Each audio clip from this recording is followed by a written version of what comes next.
Hey folks, it's DC from DC's Gadgets. Today is the 20th of November 2020, and I'm just going to throw out some different random thoughts and ramblings today. I haven't done a video in a while, not because I haven't had anything to say, it's just that there's been so much to say. I really try to avoid some things, but I just want to throw some things out there for people to think about, because there's a whole lot going on. There's a whole lot that we'll never know the truth on. So just some ideas. Some of this stuff may not follow any specific pattern. It's kind of the way my brain works. But if you listen to all of it and put it all together, you can think about it. I think it ties together. So I'm going to start off with the topic of the day is the election. And if you don't think something really hokey happened in the election, you're either an idiot or you live under a rock. There's so much crap out there, and whether it was intentional or just total incompetence, it's hard to say. In the state of Georgia, they found flash drives of votes that were never entered into the system. In one place, the number of people that voted was like 6,000. And on the flash drive, there was like close to half of the number of votes. How does somebody not see that half of the votes are missing for a week or more and say, oh, hey, here's this flash drive? So, incompetence at the very least. And then, I don't know if it was the Secretary of State or the governor of Georgia had a press conference, and in the press conference he said that he was certain they would find evidence of voter fraud. They would find evidence of people that double voted, but it wasn't a big deal because it wouldn't influence the election. Like, how can you say that? If you know there's voter fraud, the entire election is flawed. If one person, if it's just one vote, it's flawed. There's a saying I frequently hear more from liberals than anybody else, that it is better for 100 guilty people to go free than for one innocent person to suffer. Okay, let's put that same concept into this election here. If you have voter fraud, then there are guilty people that are causing innocents to suffer because innocent people's votes aren't being counted. So the whole thing is really screwed up. So at the very least, you've got incompetence.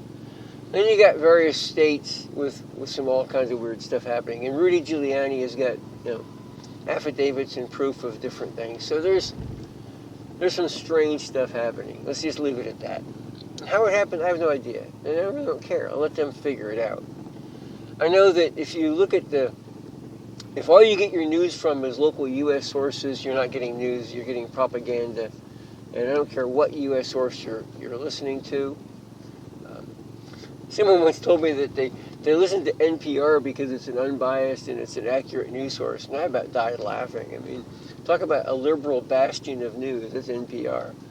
But in any case, I've been watching some news coming out of Australia, which has been kind of refreshing because they've been kind of mocking people both sides. And I don't get commentary. I'm getting news, which is also refreshing. Now, you watch U.S. news, by and large, they'll tell you something that happened, and then they're going to tell you what you should think about it. But the stuff I'm getting out of Australia is just, they say what happened, and that's it. And nothing else, no commentary, which is pretty cool. That's what news is supposed to be.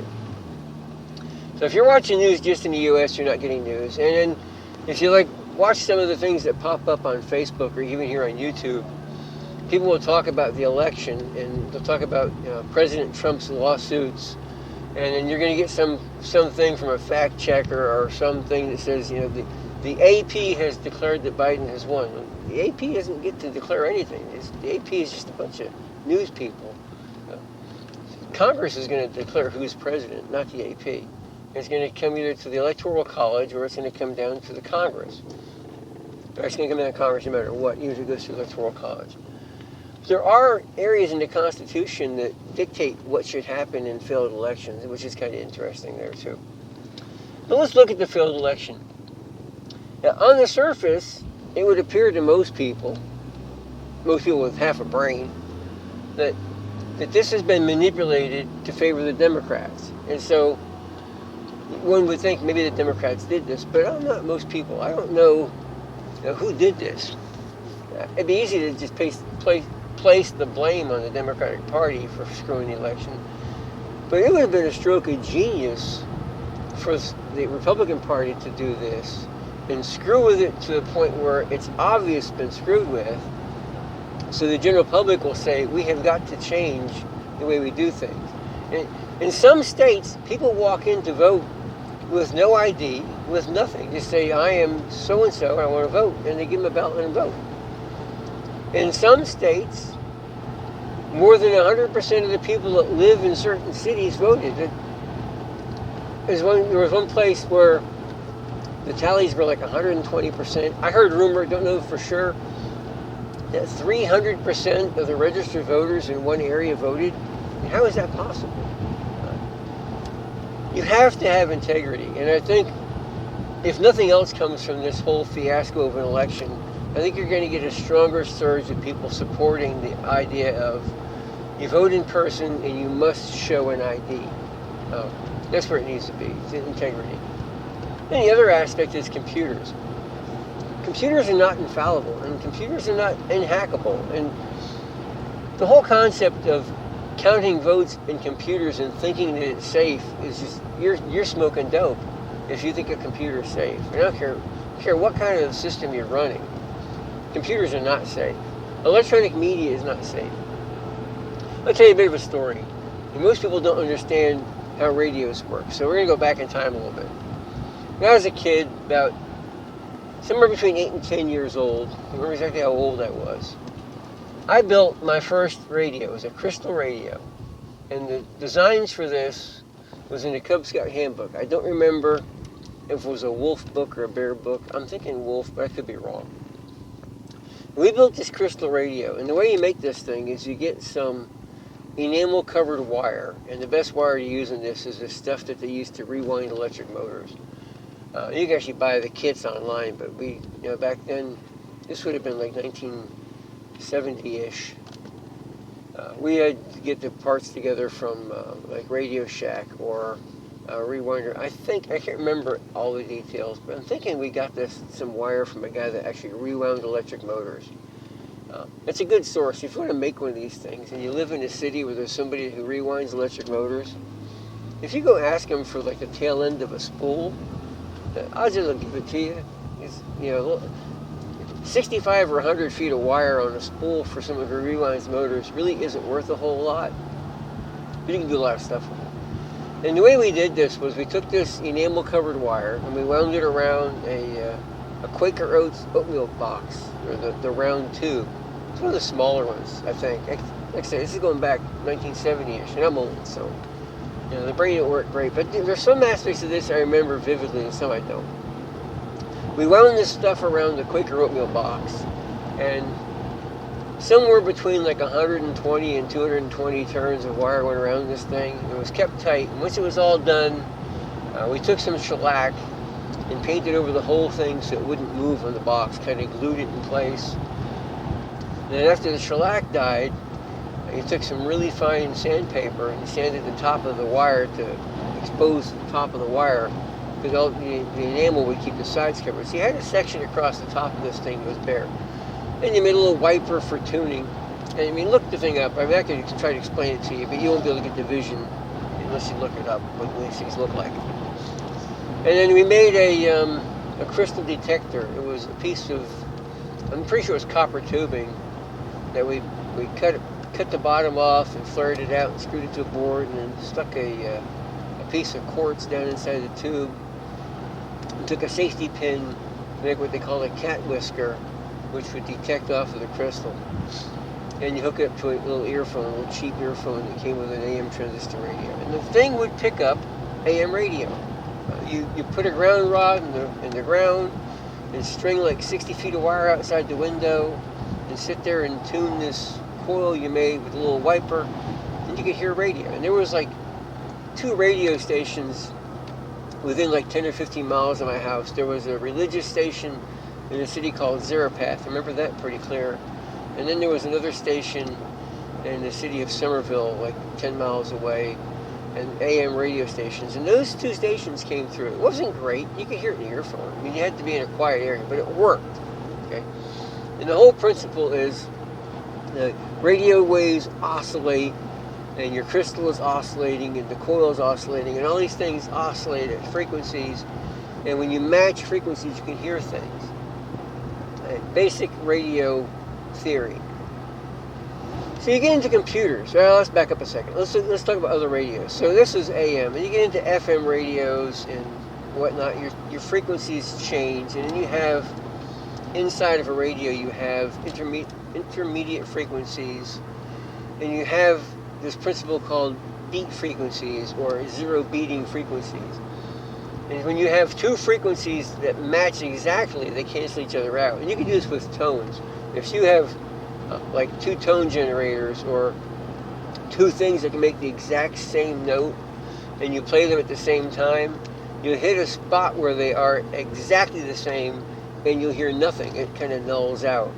And then if you can kind of vary the frequency in between, you get to woo. I can't make the warbling sound. It's called heterodyning. There's a word for it, heterodyning. In between that. So in all your radios, your FM radio and your AM radios, you had this intermediate frequency that would beat with the actual frequency, and it would take the radio waves out, and all you'd have left would be the audio track. All right, so that's kind of in a nutshell how radios work. Not exactly, but well, pretty close. So let's move on to today, to the current time. Most people I know haven't got a clue how radios work, or radio frequencies, or oscillations, or anything like that. But we all walk around with cell phones, and pretty much every household has at least one computer. And all this stuff is operating with radio frequencies. The CPU, the processor in your phone, processor in your computer, they're operating on radio frequencies. Somewhere between, say, 100 megahertz and 5 gigahertz. 5 gigahertz would be like microwave. 100 megahertz would be like 2 meters, probably, 2-3 meters, somewhere in that area. Probably 3 meters. So you're operating different wavelengths, and then the meters is how long the actual radio wave is. You get into gigahertz, it's really short. But all these devices have something inside them that is oscillating and operating at a frequency. And that same principle applies with, like I said, zero beating. If you took another device, or something like a radio, and you incorporate inside that device an intermittent frequency and something that you could use to zero beat. Let's say, for example, I don't know, say my cell phone operates, the CPU operates at a frequency of 1 gigahertz. And you make a device that you can put together an intermediate frequency in there, plus something to zero beat at that 1 gigahertz, and you put it right next to my phone, and you tune it in, you could actually hear what my CPU is doing, okay? Personally, I don't know how to do this, but I know it can be done. I know that a few years ago, there was somebody produced this thing that would actually put out an RF signal on AM radio from your computer. You could, I don't remember what it was called. You could look it up. I don't know if it was a Linux-based thing or a Raspberry Pi-based thing, but you could make either your CPU or your memory chips oscillate on a frequency that your AM radio could pick up, and you could play a tune, like a piano-type tune, and then play it. So, but here's the idea. Let's say, for example, your phone is sending out a signal. Of course, you've got the radio that's in your phone sending out the telephone signal anyway. And you got the Bluetooth doing signals, and you've got Wi-Fi signals. But the CPU itself is oscillating at a frequency. And you can send and receive both through these frequencies. So if someone really wanted to be nefarious with something, they could create a device that would receive the signal coming from your phone at that, whatever your CPU frequency is. They could listen to that signal, and they could send something back. Walkie-talkies work this way. You've got a crystal thing in there that's receiving a signal, transmit, receive. They say, I personally don't know how to do it. I know it can be done. Yeah, so if I know it can be done, somebody else is doing it. I guarantee it, somebody else is doing it. And we've invited stuff like Alexa and Hey Google into our homes. And so you know things are listening to you all the time. So along those lines, somebody walks into any building with computers and a cell phone. Do you not believe it's possible for someone with less than wholesome attitudes to receive the signal from their phone or receive the signal from the computer and manipulate things? If you don't think that's possible, you're an idiot. It's possible. Did it happen? I don't know. I'm not a conspiracy theorist. I'm just throwing some ideas out there, telling you that computers are not secure. So elections are not secure. So what I hope to happen after this whole thing blows over, when the lawsuits are done and everything settles and we figure out just exactly what we're going to do, what I would hope would happen is we have a whole new election, and it's hard copy, and it's voter ID, and it's in person with no computers at all. And you walk into a booth, you fill out a piece of paper, put your name on it. Well, maybe not put your name, it will keep the anonymity. But you walk in, you sign in, and it gives you a ballot. You go into your little booth, you fill out the ballot, you hand it to a person. You don't stick it through a computer reader because it's not secure. You hand it to a person. And there's two people sitting at that desk, split parties, I don't care how you do it, but two people sitting at that desk, and they tabulate what votes you had on that piece of paper on hard copy. And that piece of paper that you voted on goes in a file, and you keep it for a year, maybe 2 years. That's the only way to make it secure, and that's where we need to go to. Right. I'm at the house. I'll do some more stuff and add to this later.